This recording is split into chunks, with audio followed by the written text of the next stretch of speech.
Welcome to the Energy and Hours podcast, formerly called the Grow Like a Mother podcast. I'm your host, Jill Wright, author of Happy, Healthy, Wealthy, and Wise, and creator of the Time Magic Seasonal Planner. On this podcast, we talk about time and energy management tips that we can use to flow through our day in a way that feels more aligned. This podcast is for people who are living less traditional, non-linear kind of lives. It's for the moms who are home with the babies or homeschooling their kids. It's for those people who are working night shifts or part-time hours. It's for entrepreneurs and creatives and neurotypical people who just feel left out of traditional time management advice. We focus a lot on how to use cyclical energy, seasonal cycles. We talk about productivity. We talk about self-care. We talk about rest. It all comes together in what I like to say is time magic. And if you tune into these episodes week after week, you're going to get a half an hour punch of tools, tips, and strategy advice for you to go and implement right away in your day to make your life feel a little bit more like you and a little bit less stressful. Hey guys, welcome back to the Energy and Hours podcast. This week, I am popping in quickly because I want to touch on an area that I don't normally talk about, but it is a major piece of the time magic framework. If you are familiar, time magic consists of three overlapping ideas: productivity, rest, and self-care. And today I really want to talk about rest. I'm going to be going this weekend and speaking at a conference for moms about work-life balance, and rest is a big piece of that. And it's been on my mind a lot as I've been developing this programming for the conference. And I've been speaking a lot lately in October and November, and there has been a lot of interest in this topic of rest. I'm going to be doing a TV segment on helping moms prepare for the holidays, and rest is going to be a major topic that I talk about there too. I wanted to share with you the framework by Saundra Dalton-Smith, where she talks about 7 different types of rest. I think this is bang on because we really often only think about physical rest, and there are so many other components that we should be considering if we want to really fill up our cup and really feel nourished and replenished and rested. So I'm going to get into that today. If you're in Ottawa and you're like, wait, what is this mom conference thing that you're talking about? There's still time if you're listening to this on Thursday as it airs. I will put the link in. It's called the Momentum Conference. It's happening in Rockland, which is a town I used to live in. I'm just so excited to be part of this and to be doing a breakout session and speaking on the panel. Amazing conference put on by amazing woman, Miriam, and it's all for the moms. So back to my roots on that one. Also, before I get into this conversation about rest, I want to just share that I've been having a lot of requests for the Time Magic Planner in bulk. I've got people who are wanting to buy it for their, like for the whole year for themselves. So they have 4 because as you know, it's a seasonal planner, it's 90 days. So if you want to do it for a year, you need 4 copies. And then I've also got people who are like, hey, I want to buy it for my friends. Like this will be my gift that I give the people, like the teachers and the friends and the Secret Santas and like whatever. I just choose one gift. I give it to everyone. I don't know if you guys do that. I definitely do that. So I've had some people be like, hey, if I buy like 5 or 6 of these, like, can you give me a discount? Yes. And also there are people who are buying them for their staff, which is very exciting, or their clients as Christmas gifts and holiday gifts and New Year's, like start the year strong gifts. I think this is fantastic. I am all for it. And I am 100% here to give you guys discounts. Please just reach out and let me know what you're looking for, who it's for, when you need to buy, how many, all the things. And yes, yes, yes to all the discounts. I'm reordering stickers. I'm doing the whole thing. So that is all going great. Thank you guys for your support with this planner. It is really taking off and people are getting great results, which makes me so, so happy. Oh, and also if you are listening and you're following along, you know that we just finished Sip and Connect, my networking event that I do with my friend Nishma, who we have done 3 now, co-hosting these. We did our own workshop this time, which felt really great. We were able to sort of give a representation of what it is that we do and lift ourselves up in the process, which we hadn't done in the past. It had really been about lifting business owners up other than ourselves and creating community and space, which we definitely still do. But we shifted gears a little bit this time and the response was fantastic. So just lots of really good things going on that I wanted to share with you guys. Okay, enough about this. Now you really want to hear about the 7 different kinds of rest, which is why you're here in the first place. So, of course, we know physical rest. right? Physical rest is like sleeps, naps, one of my favorite things, one of my favorite ways to spend time confetti and do self-care is naps. And then other things that would like restore your body's energy levels, right? Think yoga, stretching, that kind of thing. This is the type of rest that most of us, yes, are low on because we do not prioritize sleep as we should. But there's a lot of other things that may be contributing to why you're feeling burnt out, why you're feeling so tired, why you're feeling so drained and overwhelmed and resentful, especially leading up to the holiday season, guys. It's important to get this under control. And it's not just about getting more sleep. There are other things that we can do, especially if sleep feels impossible. If you're in a season where, like me, you've got insomnia because you're stressed and there's too many things on your brain, or if you get interrupted sleep because your little ones wake up, or whatever the case is, maybe you work shift work, or maybe you just are so busy that you can only allot yourself 6 hours of sleep a night. And we know that that's not enough. And yet that's what you're in dealing with this season. I get that. And there are other ways that we can create some rest in our lives. So I wanted to share these with you today. Saundra Dalton-Smith, again, is the one who created this framework of the 7 different kinds of rest, but it is something that I love and that I share about. So if you're interested in this, go check her out. I'll link her in the show notes as well. Okay. Another type of rest that you might be needing right now to be your best and feel your best is mental rest.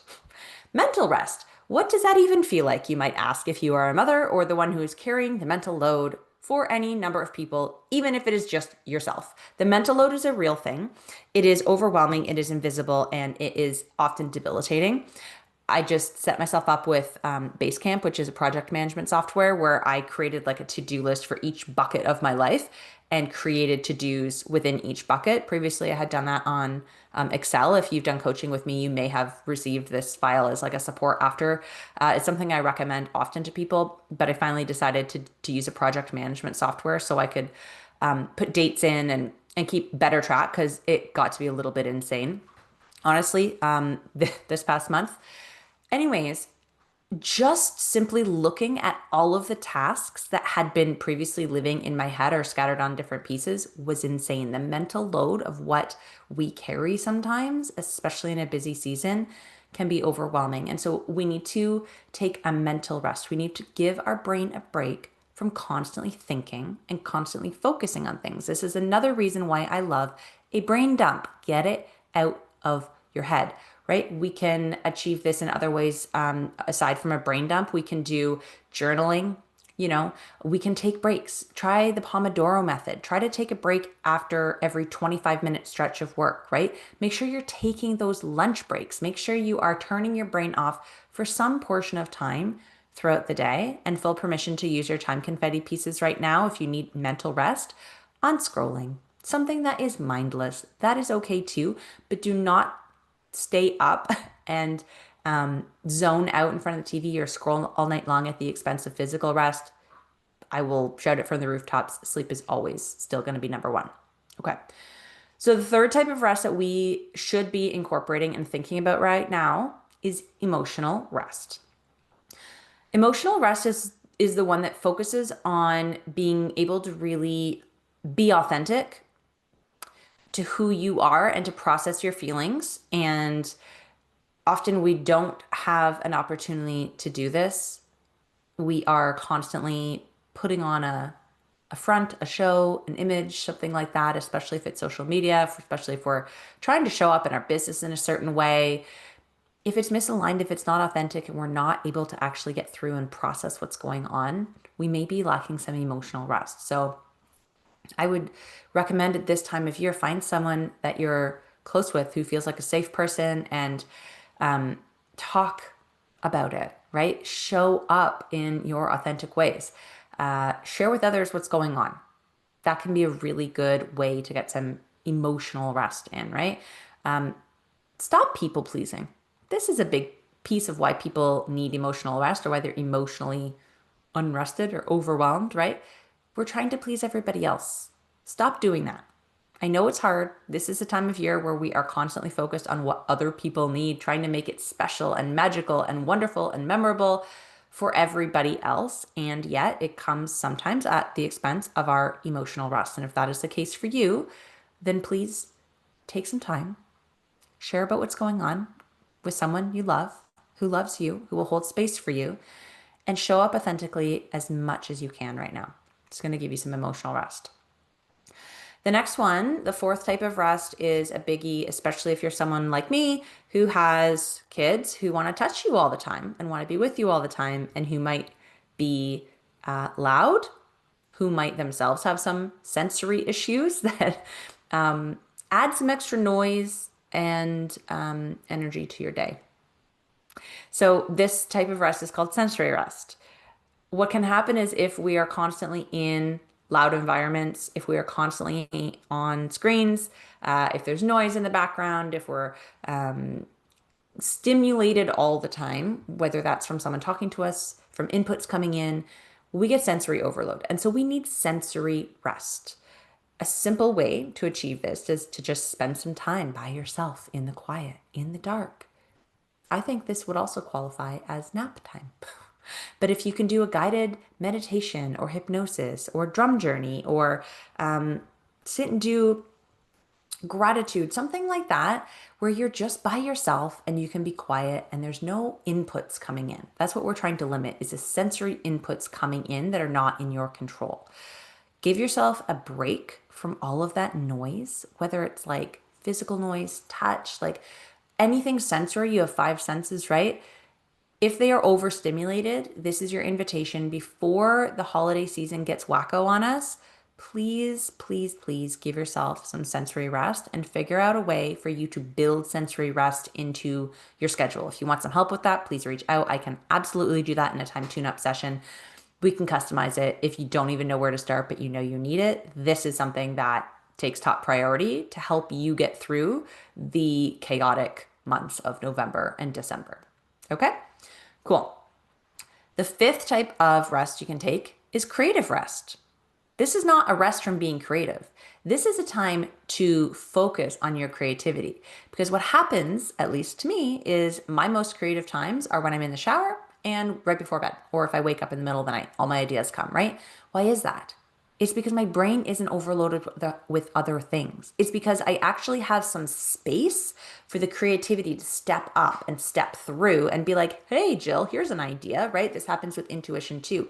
You need to get quiet. So you need to make some space for rest so the creativity can come through. Okay. This is about being inspired, right? This can involve engaging with things that light you up, like art and nature, different hobbies, without the pressure to really create something on your own. This is just letting the creativity come through, but you need to create the space for it. This is a specific type of rest. If you are craving some outlet for creativity, go ahead and give yourself that time, give yourself that space, create the environment where creativity can come through to top you up and nourish you in that capacity. Second last type. We're on type number 6 of rest now, if you can believe it. I have blown through these, but I'll list them as well in the show notes. Don't worry if you want a quick list, because I love a quick list, a reference point. You can even screenshot it, save it on your phone. These are the types of rest we need. Now we're talking social rest. And I know this is going to be a big one. And this is going to be a bone of contention for people who are heading into a busy holiday season with parties and concerts and play dates and family meals and all of the things that come with being busy over the holidays and being a human being who lives in the world that we live in November and December. It feels unavoidable. But it doesn't, social rest doesn't have to look like being by yourself, right? We talked about that in a different type of rest before, but what social rest looks like, right? As opposed to having some like sensory rest where you want to be by yourself, maybe. Social rest can look like spending quality time with supportive people who energize you. Have you ever seen those little memes? I've posted one a time or two about like battery chargers and battery drainers. Different people in your life can be an energizer or a drainer, right? They can charge you up or be a leak. There are different activities that can be battery chargers and battery drainers, right? Energy givers, energy takers, that type of thing. But find some time to spend with people. So socially, you are resting by being social with supportive people who fill your cup up, who bring you joy, who support you, who love you, who make you laugh. And generally, when you leave them, you feel better. That is how you get social rest. It's not a rest from being social, it's using your social environment to get some really deep connection, which helps you feel rested. You can take a break occasionally from social things altogether. You could take a break from social media. That would be a nice idea. I think we could all take a social media diet over the next couple weeks, just to limit the comparison, limit the stress, limit the noise. And yet, if that doesn't feel right for you, or it doesn't feel doable for you, or maybe you're a business owner like me who has to have online presence because otherwise you don't sell anything and you have no business, that might not be feasible. So lean into the social rest in a way where you bring people in and you bring experiences in. They're going to fill your cup up rather than just being with a whole bunch of people and a whole bunch of situations that drain you or aren't lighting you up. Be selective with who you're spending your time with. And the last type of rest you might not have thought about is spiritual rest. We can use our spirituality as a form of rest, as a form of topping ourselves up and battling burnout and helping our nervous system regulate. We can do this through prayer, right? We can do this through gratitude. We can do this through meditation, even through volunteering. Anything that connects you with your idea of a higher purpose, anything that connects you with your idea of what your true identity is, what your soul is here to do. You know that feeling, right? I'm not sure. I always sort of describe it as like the soul is different from the body, and I can go down that rabbit hole another time if anyone is interested. But what does your soul need? How do you connect to what you consider to be the highest good, the truth, right? Take some time to connect with that energy, with that version of you this time of year. Get some spiritual rest because if you can even just take a few minutes every day through breathing, my mentor, Melissa Seaman, calls it the 3 breaths. We do this activity where we like call the pieces back, we get grounded, we kick everybody else out of our body and our bubble, and we upgrade the bubble and we clear the space. It's this thing. It doesn't take long, but it is truly an anchor to feeling grounded, to feeling connected, and it makes all the difference in my day. So if you have a routine or ritual that you could bring in, do that. If you want to borrow Melissa's, let me know, let her know, I'll tag her. I can share with you what it's all about. It's a game changer, honestly, and spiritual rest is a biggie. So that is it, guys. I have yammered on long enough sharing with you the 7 different types of rest. I will name them off again real quick for those of you who are taking notes. We've got physical rest, of course. We've got mental rest, emotional rest, sensory rest, creative rest, social rest, and spiritual rest. So these are the different types of ways that we can bring rest into our everyday life. And if I've said it once, I've said it a million times. You need to be at your best heading into this season. Treat the holidays like a marathon and treat yourself like an athlete. Prepare for this because it is going to take a toll. We know it is going to deplete you. We know burnout is an equal exchange of energy out and energy in. And if you are looking ahead, if you are looking at your calendar, if you are doing your planning, if you are paying attention, you know that the next couple weeks and even really until the end of the year, there is way more energy going out than in naturally. So this is a way for you to bring some energy in to sort of combat that burnout. Okay. If you need help with this, please let me know. I am a busy lady and I do also make time to do time tune-ups and one-to-one. There's lots of options on how I can support you. If that is something that you are feeling after this conversation like you need, please reach out. I will make the time. I want to make sure that if you are someone who is listening to this and you are curious about how you can bring more rest in, how you can combat that burnout before you're in the thick of it, that we get you the tools that you need. That is exactly why I do this podcast and all of the work. So thank you for listening. Thank you for tuning in. Share this with someone who might benefit from it, who might also be heading into a busy season and need some tools to help combat the burnout and bring in the rest. That is it for me today. I will, of course, ask you to please leave me a review or a rating or share or subscribe or download all of the different ways that you know how to support someone through a podcast or social media or whatever. Please do that because it makes all the difference in terms of how many other people can see and experience this information. And it is the ripple effect that I always love to talk about. Imagine a pond, right? A drop of water goes, if you're watching me on YouTube, you can kind of see, but if not, you get the idea. One drop of water in a pond can create a ripple that goes way beyond that initial drop. And this is what sharing and supporting does. You can create a ripple effect for people you don't even know, which is such a special thing. Okay, enough of me. Go forth and enjoy your day. And until next week, keep on growing like a mother.